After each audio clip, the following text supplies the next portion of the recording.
Hello and good afternoon. Welcome to our webinar called Leveraging AI to Become More Effective, Efficient, and Persuasive, an expert witness hosted by Dean Dorton. Presenting today, we have Mr. Josh Shilts, Forensic Evaluation Services Director.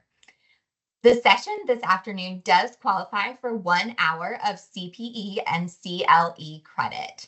Please scan the QR code that is listed here on the screen. It will take you to a page where you can fill out your information, and then from there you will be able to engage with us throughout the webinar and enter the code words.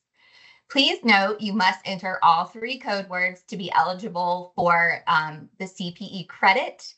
And although we call them code words, they are actually code numbers. So please be mindful of that as you are going through.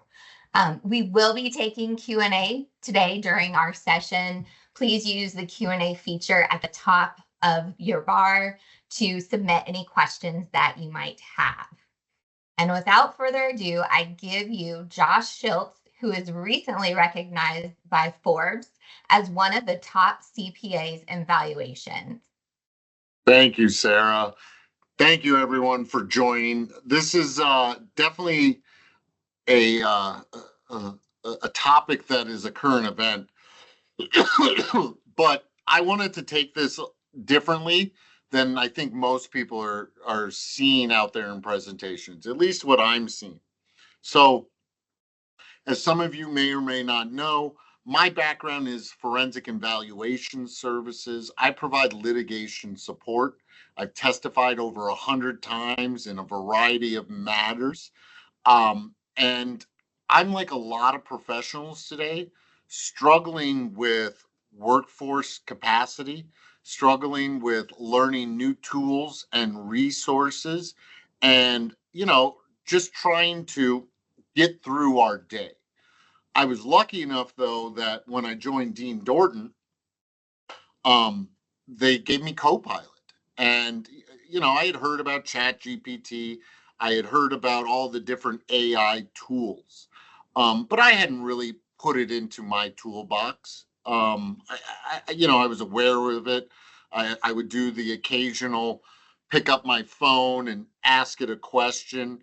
And that's really how my introduction into artificial started. And that probably, it started in early 2024.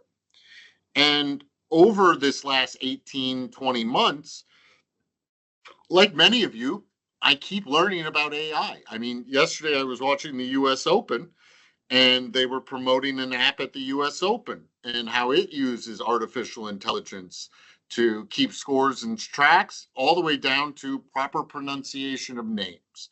So AI is here. That's one thing I know. AI is a useful tool. That's something I'm learning. How much of a useful tool will be, I don't know yet, right? I think we're still trying to understand what we are comfortable and not comfortable with. Back to, what am I talking about today? Well, being in business valuation, forensic accounting, there's a lot of AI tools that are now coming into my inbox that talk about how they can, do tasks that my staff could do. There's search functions that maybe look for certain things in a large swath of data. I've heard certain valuation tools that will be able to basically do in a full valuation report. And I've been lucky enough to sit on some tutorials, and I've looked at some deliverables from that. And to me right now, it's still a work in progress.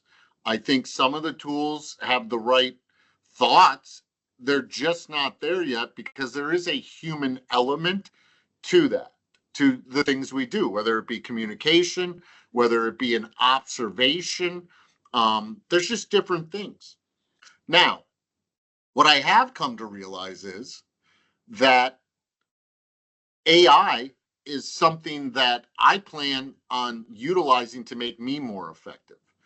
And so today, I'm going to tell you about how I'm using AI as an expert witness, right? What is Josh doing today? In fact, an hour ago, I took a complaint from a potential new client and I was able to turn around a work program with an estimate in about 2 minutes. Now, could my staff do that? Maybe. And that's what I wanted to talk about today. So let's get into some of the basics.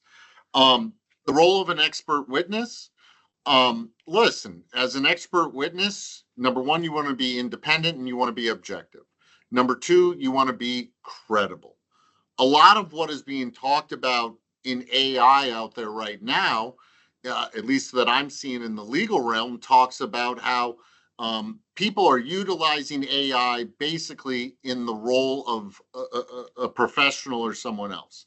You'll hear things about reports being submitted only through AI, motions being submitted. Do I think that's appropriate? Absolutely not, right? Because you have to have your own independent thought. That's what a professional is. A professional takes information and analysis and gives your own independent objective thought with a basis for that. So your responsibilities in litigation are heightened. For those of you that are an expert witness, how am I using this? Well, transparency is everything. If I utilize AI, for example, on a first pass of looking at a complaint, I want anyone and everyone to know that. So footnotes, caveats, you know, read AI generated, that's important, right? You wouldn't, as an expert witness, and I have people who work for me. Well, before they even send something out, right? Josh is looking at that, or Josh is reviewing how did they come to it, or Josh is saying, look, if you're going to send it as a draft, or send it as discussion purposes only. So,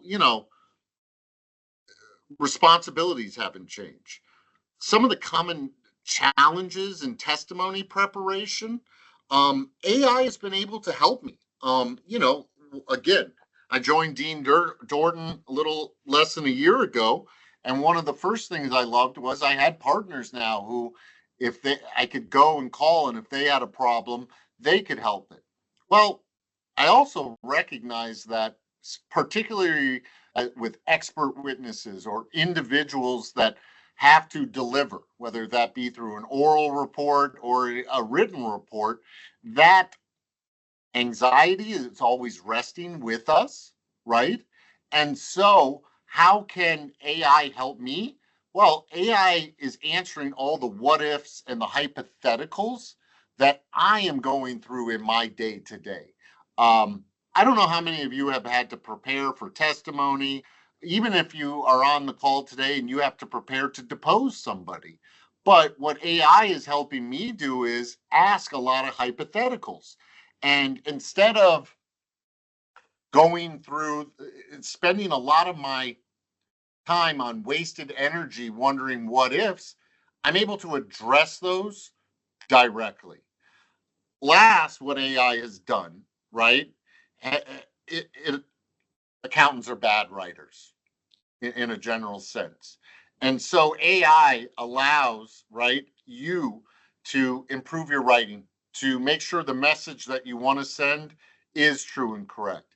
Oh, and by the way, if you're an expert, remove any biases, remove any adjectives or pronouns, right? And get rid of that to improve your credibility. So I just think, and again, this is August 25th of 2025, AI is definitely a tool in my toolbox. It's just probably not doing the things that you guys would expect it to do.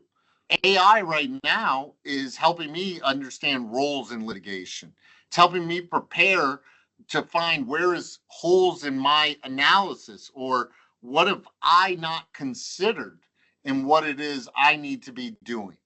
And then also, and this is always a challenge for anyone who's ever had to write or present.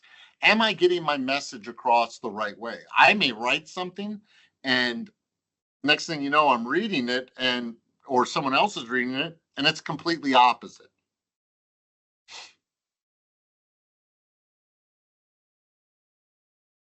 So I'm going to talk about some AI tools that are used, but I'm really going to talk about how to utilize the tool.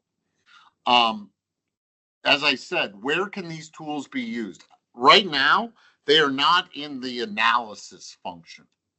What I'm finding the tools to be useful for is in the research and the communication aspects of it.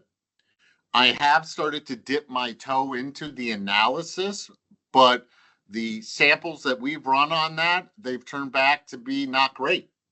For example, we'll throw Excel in there and we'll ask AI to look at equity roll forwards to us, something as an accountant we're pretty comfortable with.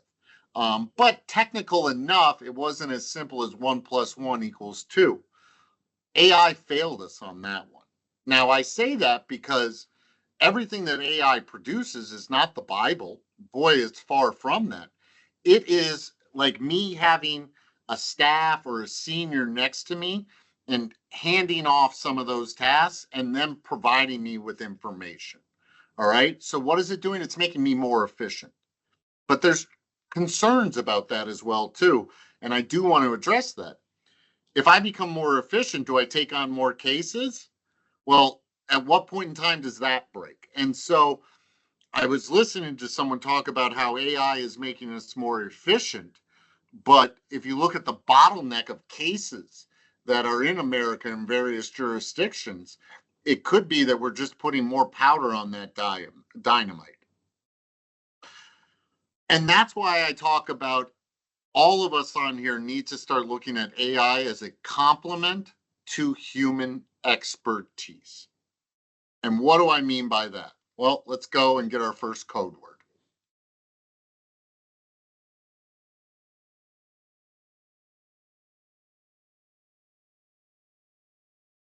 What I mean by that is AI is really my assistant that I don't have and need with me all the times.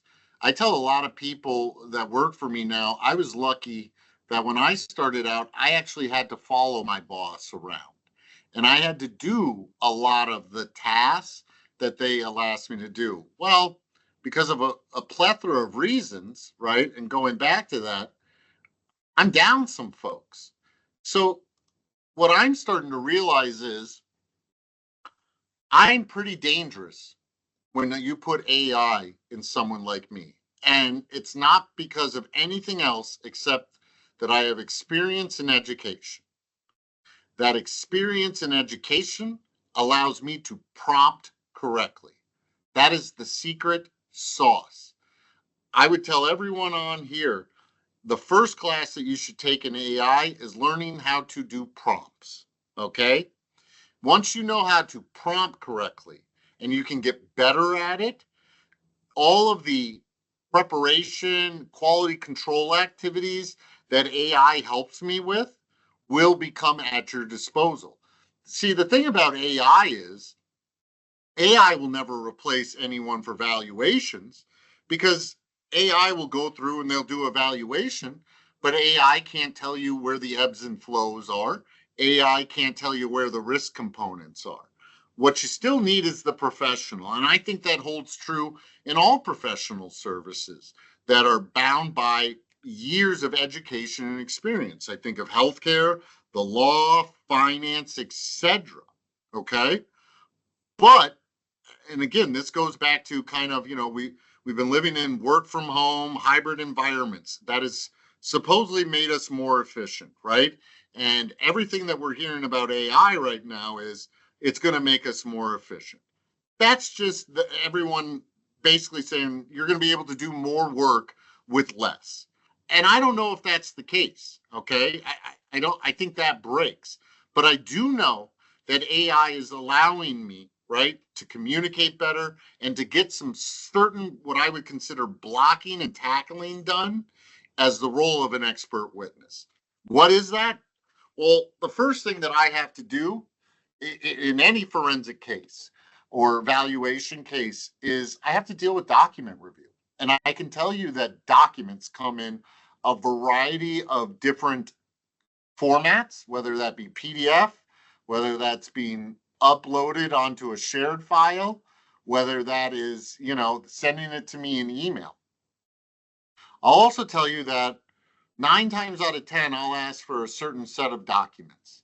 And 90% of the time I always get others, what I call stuff. Well, that other stuff always scares me because if I don't look at that document, I don't know what's on there and it may or may not be pertinent. Well, now that we've coupled the documents, right? And sometimes you can have 10 documents, sometimes you can have 100,000 documents. We're still dealing with some of the same pressures as professionals. Number one is cost, right? I've sent bills to clients and they go, it took you 10 hours to read a deposition. And they're flabbergasted by that. And they'll go, well, you shouldn't have read that deposition. You should have read another one. And okay. Sometimes I'll get documents and, there's been many times in my career that I've been lucky to find something because I was the one who looked at the document that no one else wanted to look at. And that allowed me to get purview.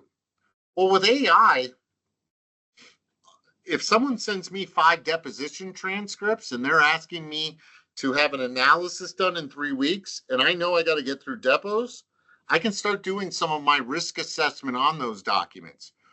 Who was this deposition of? What did they look at? Does this document have anything related to a financial? And I'm going to show you guys here in a few minutes how I'm using AI to basically, from the beginning of a project, set it up. It can help with valuation modeling and some benchmarking. I haven't seen a program. Now, here at Dean Dorton, we only use Microsoft Copilot. I haven't seen a program yet who's doing modeling and benchmarking like me or my team yet. So that's still up for it. Probably the most helpful thing that I'm seeing AI is deposition and testimony preparation. This has always been a time suck in addition to document review. You're getting prepared for a deposition. You're getting prepared for the other expert's deposition. Yeah, we know the facts, but there's so many facts that went into this number. How do I keep that all organized, right? And so what you can do is, whether or not you can ask for just a plain set of questions on what would you ask a business valuation expert in a commercial litigation case, which I think it was probably about a year and a half ago. I was at the Florida Institute of Certified Public Accountants Valuation, Forensic, and Litigation Support Conference, and Dr. Michael Crane of FAU gave a presentation on that. And this was a room filled with nothing but forensic and valuation professionals, and he put up the list of questions generated from ChatGPT, and there was a lot of people scratching their heads on that. That was probably my first point in time, like, well, wait a minute. Can you answer the basics? So if I'm going to go and get deposed, or if I'm going to depose somebody, can I get the basics, right? And I was playing around with AI for several months on that. And then I started to educate myself about prompting and how I can feed AI certain documents and ask them in a certain prompt the cause and effect of something. So now I'm using AI to take my expert report, ask them, what are the holes? What questions would you ask me? Where should I be concerned that I have something missed? If it's a valuation, I might upload valuing a business or some other text and ask it to cross-reference or reconcile that to me. Then I might then another instance that I'm using it for is I'll get someone else's expert report. Or even better yet, I'll get their expert report and their deposition transcript. And again, I don't know if you can do this for everyone because everyone's at different phases in their career continuum. But for me, having been in so many of those litigated settings, I kind of know what issue they're going after. Anyone who's ever worked in litigation knows there's an issue, but there's side issues to it. And I can start asking certain questions and I can get in deep. And then more importantly, while I'm doing this exercise, counsel becomes aware of it and they become more and more comfortable with it. Oh, And last, uh, again, I think if there's one thing you learned today from me, I would tell anyone who does expert witness work to put their report into whatever AI interface they're using and just ask it, identify the bias in the report. I recently did this in a case, me and somebody else on the other side, and it was unearthing how many biases it found. It was also helpful for me recognizing that something that I was saying was appearing a certain way, and it highlighted potential risk issues, right? I mean, if anyone's worked in litigation, especially as an expert witness, you're managing risks throughout that process. Risk for your clients, you're advising counsel about risk, you're managing risk for yourself in terms of credibility, getting caught into different crosshairs, et cetera, et cetera. And now you can get rid of that, right? I mean, that was the most eye-opening thing for me. So, and please, anyone, if you're listening, feel free to put it into the word chat. But how many hours do you spend each month on tasks that AI could do in minutes?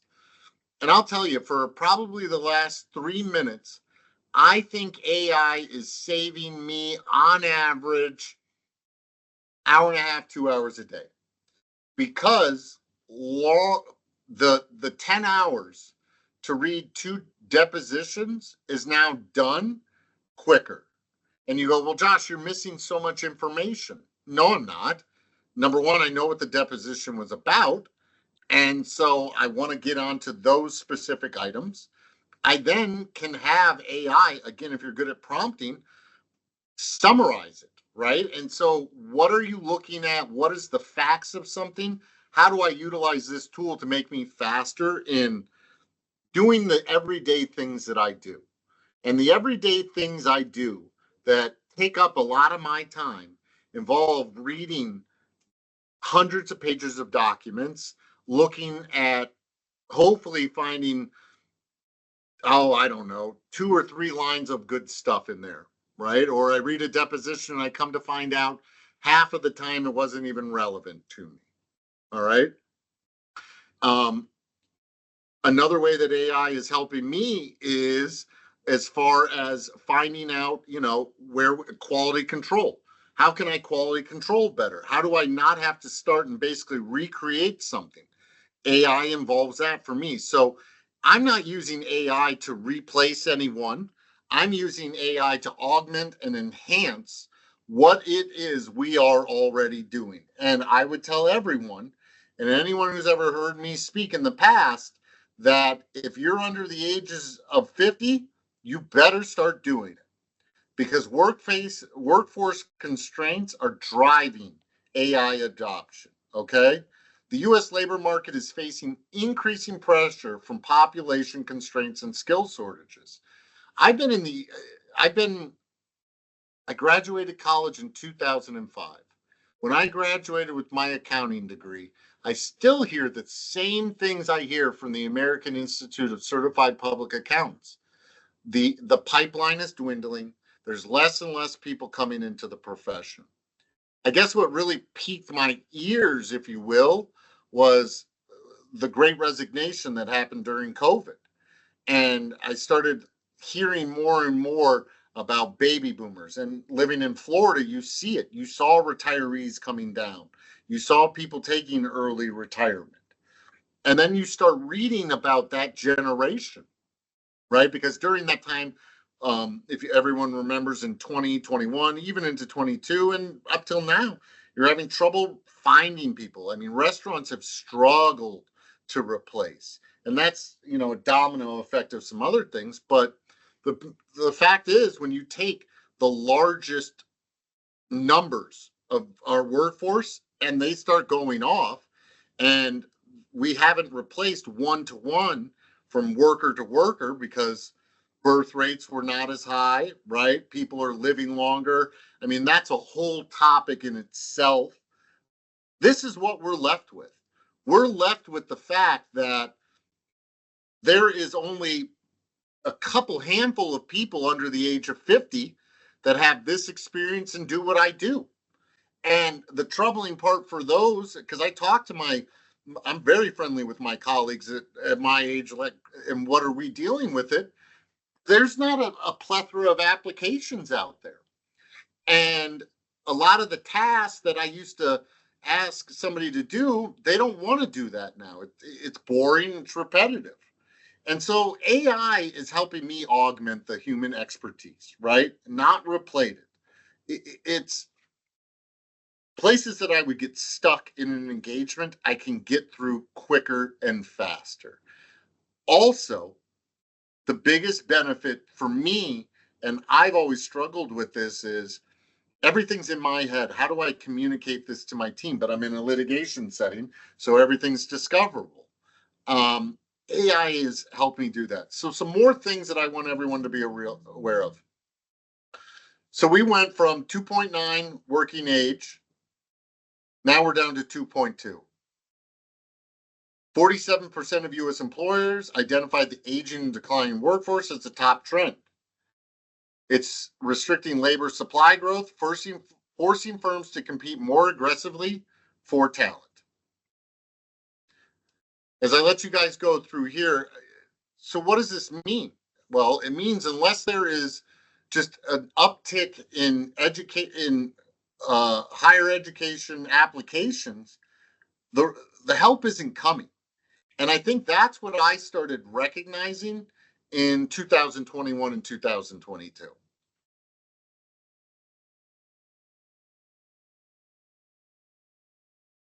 So the question becomes, if the help isn't coming, right? Like, what am I going to do? I can't hire more people because there's just less people taking accounting classes or law classes. I can't hire people because the family of 2.5 is really now the family of 1. And that family of 1 has been the mainstay for the last 20 years. And so what everyone needs to realize is this talent glut, we're in it now for a while. Unless somebody tells me about a bunch of babies in the 80s or 90s that we didn't recognize, I don't see more people coming into the marketplace. And so what also couples that is the baby boomers are retiring. They have the most disposable income. It's the richest generation in human history. And we got, as 40-year-olds, 50-year-olds, 30-year-olds, 20-year-olds, we got to service these people. And they got real needs. So how do we do it?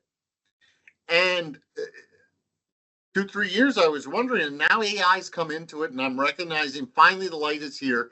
I think I have something, right? But there's still a problem, and you're seeing it in all organizations. 75% of companies are adopting AI, but only 35% of employees received AI training. And so everyone's talking about AI. I hear Jamie Dimon talk about it. I hear whoever, and they're saying all these things, but is anyone actually doing it and using it and putting it into practice? That's what we're doing. This was an interesting stat. 71% of AI skilled workers are men. And then think about this: if you're managing baby boomers, only 20% of boomers have been offered AI upskilling. Well, that makes me think, traditionally in accounting, law firms, all of that, older is normally near the top. So is that why we're not getting the push in AI that we need? Just questions. What's that doing to us in finance? Well, the U.S. labor force reached a record high of 170 million in 25. The labor force participation rate is 62, and the employment population ratio is 59%.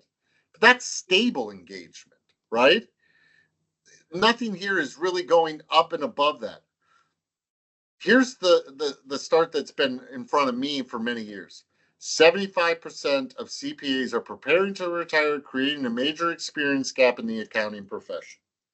Well, you're already seeing that for those of you out here that are non-accountants, because if you look into a Super Bowl commercial or your YouTube, I'm sure that There's a company called Intuit that it will come around February or March of next year. Will telling you how you can upload certain documents and get your you can get your tax returns done.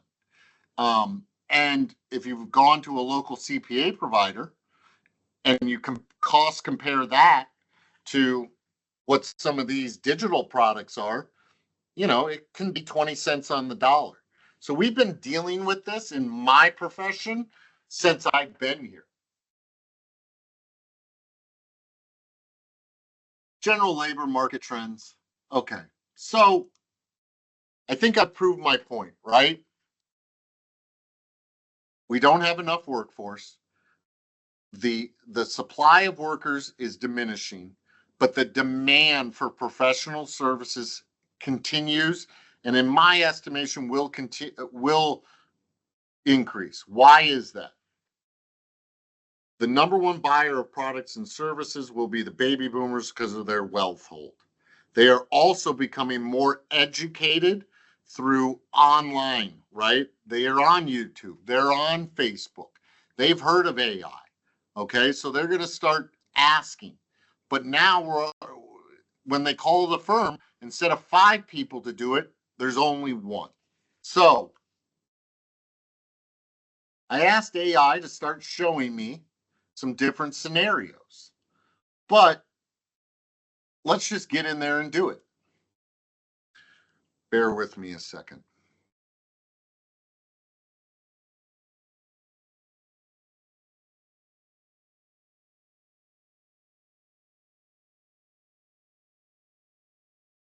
By the way, if anyone is using AI currently and has some thoughts on how they're using it, would love to hear that. So here is the Dean Dorton, right? AI. And as you can see, I have a ton of conversations going. I'm not quite yet for to create up agents or anything of that nature. But typically, what will I do? Well, I just received a complaint, right?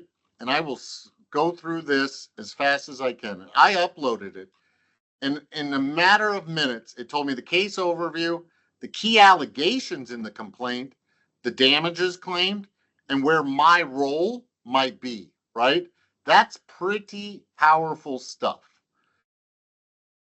That's something that used to take me anywhere from an hour to an hour and a half to set up my engagement from that, okay? But now let's take this complaint and change names from above, so not known. And we'll just start working it out.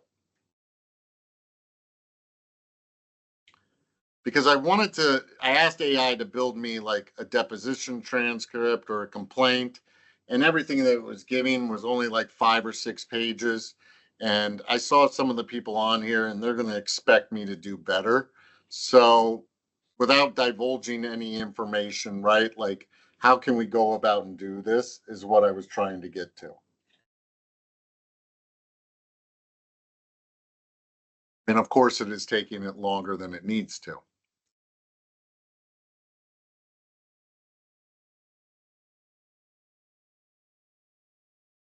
We'll just give it a minute here. All right. So now I have an anonymized complaint, right? Which is pretty cool if you think about it. Because now what have I done? You guys asked me, hold on. You guys asked me, what would I use this for? I'm now creating my next month's training for my staff. That's what I'm doing on this. And so now what I'll start doing is saying, knowing that I will be hired by defendant, what issues should I be experienced in to help as a financial expert?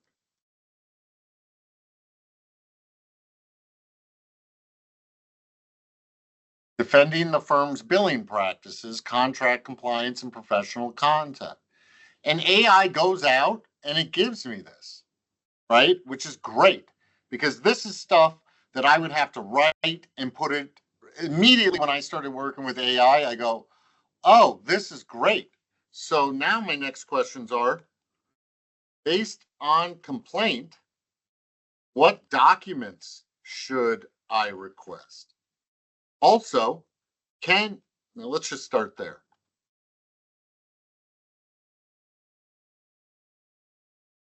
So it already starts putting out there, what do I need, right? Accounting work papers, tax filings, communications, policies and procedure, prior reports. Then the next thing I'll do is, can you provide me with a work plan to share with my team?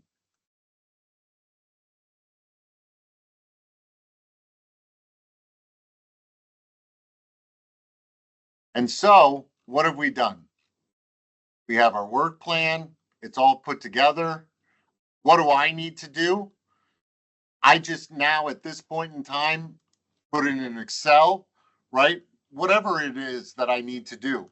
But as you guys can see, in an hour, I have planned an engagement. Yeah, there's holes in it. I recognize that I got to still speak to counsel. I recognize that I have to look to it. But one of the hardest things as in my job is I'm dealing with a volume of information. How do I keep it organized? And how do I keep it so my team knows the communications onto this? And how, here's the other thing I love about AI.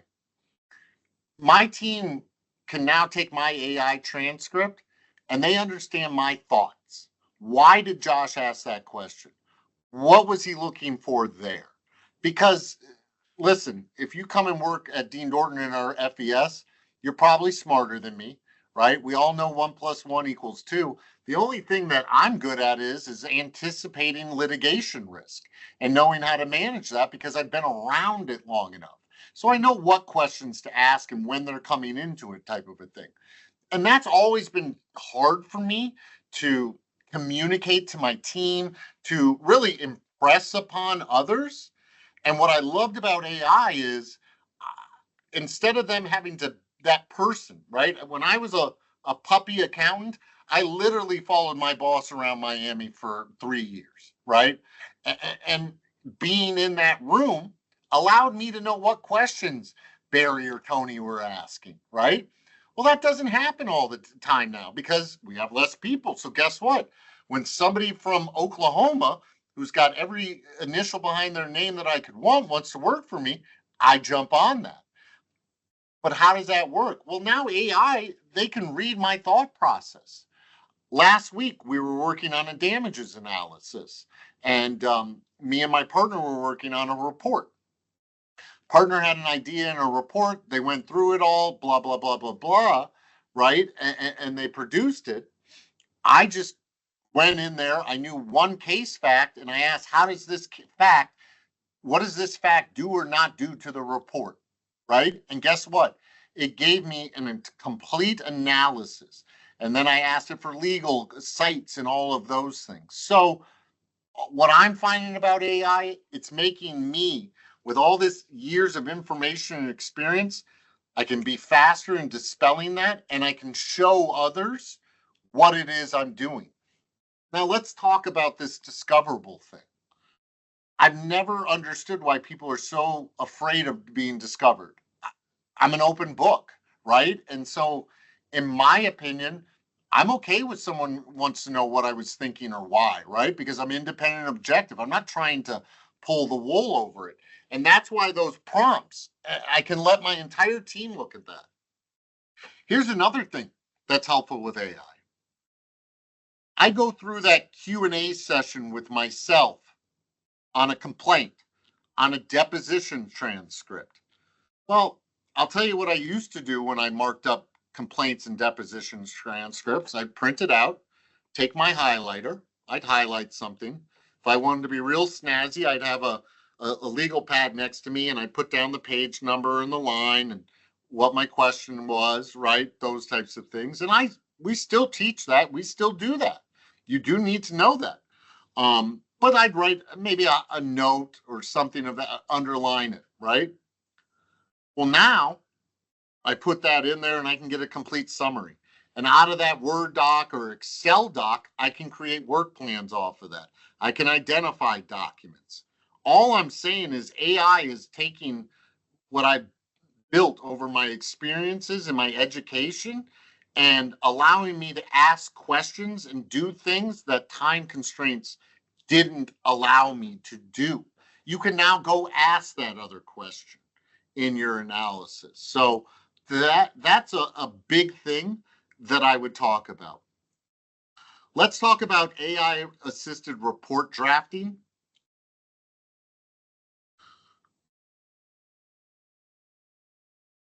Best thing I can tell you about that is if you're an expert witness, you should never utilize adjectives or pronouns. I wrote that on a board I keep in my office 7 years ago. Every time I get an expert report, I would always look for that. Now AI lets me really look for that. And so again, if I'm going to use that on somebody else, why wouldn't I use this tool on me? And maybe that's the best way to say this to everyone is I can cross-examine myself now. Yeah, it's pretty cool. I can play attorney and I can ask AI to read case law from Kansas or wherever, and I can then put in my report. And not great unless I do a prompt. I can ask AI what case law I'm missing. Is there certain methodologies that I need to employ? Right? All the questions that they go, you need to go and research about, I'm doing that real time into my report. And so the picking up and putting down, which is also something we see in litigation, and you're working on a case and maybe you get deposition transcripts, but then it's 4 months until you get the documents in. Going back to those transcripts is a heck of a lot easier to recreate what it is I was thinking and doing than having to just look at the highlights on a PDF document. I apologize, folks. That case study demo wasn't quite working, but you're all smart enough so we can get through it. Data analysis and visualization. I put this in here, but I'm going to tell you guys something. I have not seen it produce anything. And again, this could be because Josh doesn't have the education on it. I'm still producing things out of Excel that look and feel better than what I'm asking it to do. So if I just put a raw file, say profit and loss statements for 5 years in there, and I ask it for a bar chart, it'll do a bar chart, but I can't manipulate it. I'm still in Excel asking that for help. I already kind of touched on it, but this expert testimony prep, to me, this is what you guys want to be using AI for. You want to have AI quality control you and QC you. Part of the reason I think I've had some success in my profession is I'm a really anxious guy. I'm always thinking about where my holes are, where the risks are. Well, instead of having to bother my team or my mentors about that, I am literally going and asking those questions. That has been a very good exercise for me as a professional for two reasons. Number one, I can reduce my uncertainty risk. Number two, guess what I found out over the summer having implemented all this? God, I worry about a lot of things that I shouldn't worry about. And I actually had a case this summer that I thought I had an issue, but guess what? I had my mock report go through there and AI saw a different thing. And sure enough, when I met with counsel, that was their issue. Something that I never thought was an issue is what counsel is sitting there thinking. And so, again, if you're an expert witness, you're 9 times out of 10, you're a pretty smart woman or man. But you can miss things. This is the third code word or number.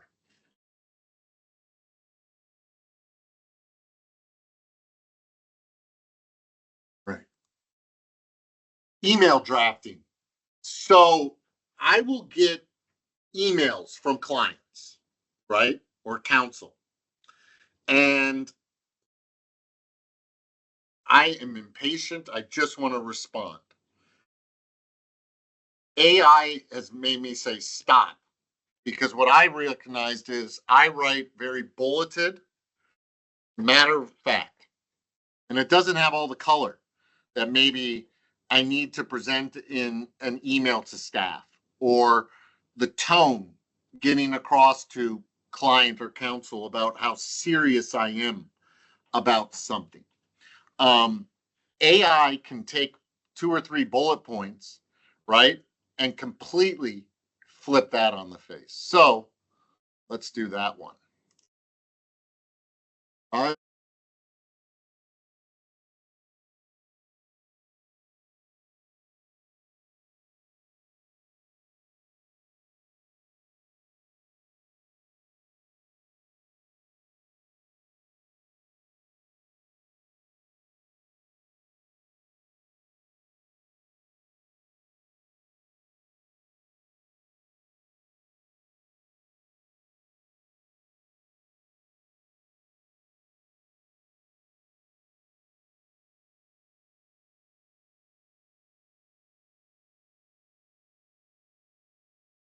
See, I understand the urgency and appreciate you bringing the timeline to my attention.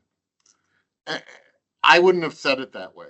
I would have said it in a way that probably would have been um, perceived incorrectly. So I'll be honest.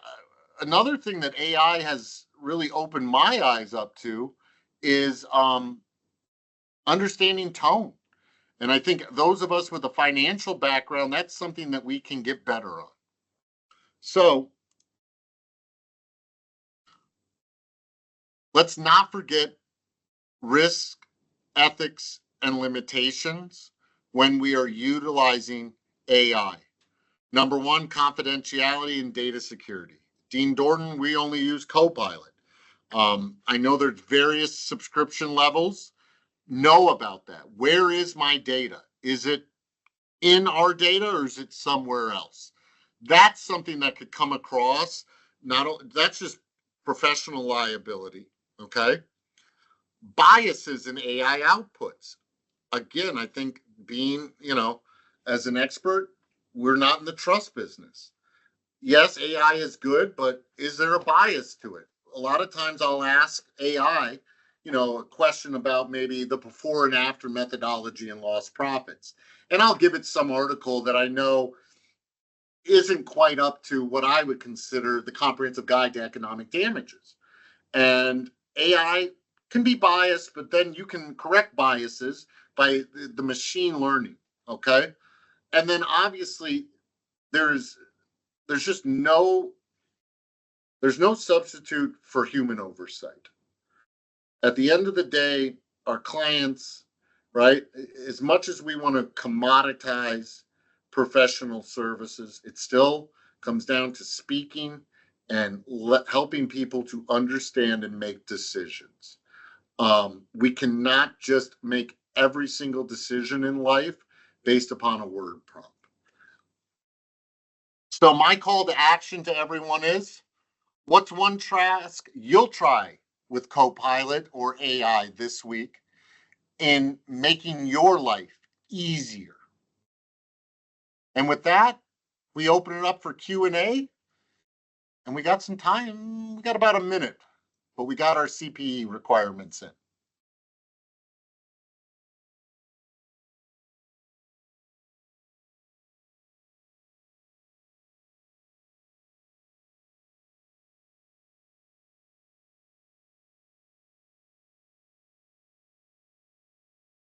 All right, we got some questions coming in, so let's just give it. Yeah, sorry about that, guys. I was muted for a second. Hopefully, it caught up there what I was doing in the prep. AI is not running the back and forth on Teams between Copilot and the Excel. What kind of training resources are you utilizing for prompts? Jane, I haven't found any. We have done some things internally. I'll be honest. What I've done is I've gone on YouTube. And on YouTube, I'm asking what's the best way to prompt. And I'm just scouring videos, trying to figure out. There's so much out there. What I am, just through trial and error, is somebody with my background in valuation is going to ask the right prompt as opposed to somebody who has never studied it before. So, and I was just having this conversation with one of my colleagues in South Florida about it, who's a little bit younger than me, but he goes, AI is making me more efficient because I know what to ask it. And so, and I know the person asking me this question, if you were to ask the specific questions, right, knowing that you're using it in your field, that you're a professional and expert in, that's where you'll get the right prompts. And that's where you can start seeing whether or not AI is actually working for you. Does anyone else? Oh, does Copilot have access to valuation and forensics resources to answer specific questions? It does. It's how you build it. I'll tell you what we do, Wayne, is if I get a certain case, right, I may take a chapter from the Comprehensive Guide to Economic Damages. I may take a chapter out of Pratt's Valuing a Business. I may then have to go to BV Resources and pull some information. But, and that's where that thought process, I think, is the most important thing in AI. You know, as I'm analyzing something, I'm asking questions saying, well, what does Fannon's guide say? What does Pratt say? You know what I mean? So hopefully that answers that question. You said you were using Copilot. What programs did you put? Did you just tell it to search a specific folder? I upload documents right into Copilot, which is one of the most beautiful things.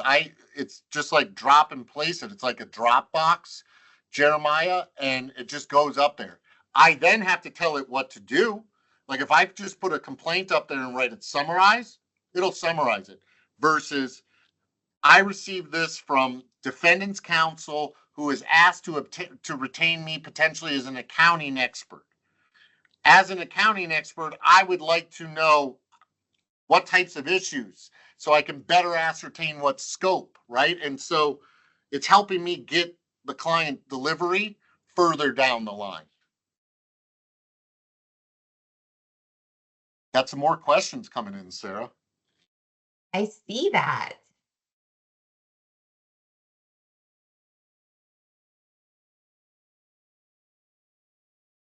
Just giving everyone a little bit of time to get those questions in. Thank you, everyone who stayed on. It's an area that's just going to change. Robin, yes. Do I have any concerns regarding uploading confidential info to this platform? Yes. So as you saw, I was using Copilot that is on my desktop. That's because we have specific licenses with Microsoft that houses our data. We're an accounting firm. We have tax returns for how many years and social security numbers and all of those things. And so what our IT department has done is gone through, and you can get a certain license with Microsoft that would keep all that data basically housed within your firm. I have never, nor will I ever, put anything in ChatGPT or anything that hasn't been already authorized by my IT department for those exact things, because that is what'll come back and kind of, well, you left this, you didn't do that. And you know, that's them hitting on your credibility. And with that, we're done. And that's all the questions. If anyone has any questions about AI or anything, please reach out to me, jshilts@deandorton.com. Happy to talk to anyone. If there's anything that someone on here today goes, Josh, you need to learn this, please reach out to me. I thank everyone for their time and hope this was helpful. Yes, thank you all so very much. And you will be getting a follow-up email that will have a recording of this presentation along with Josh's slides. Thank you for a great engaging session this afternoon.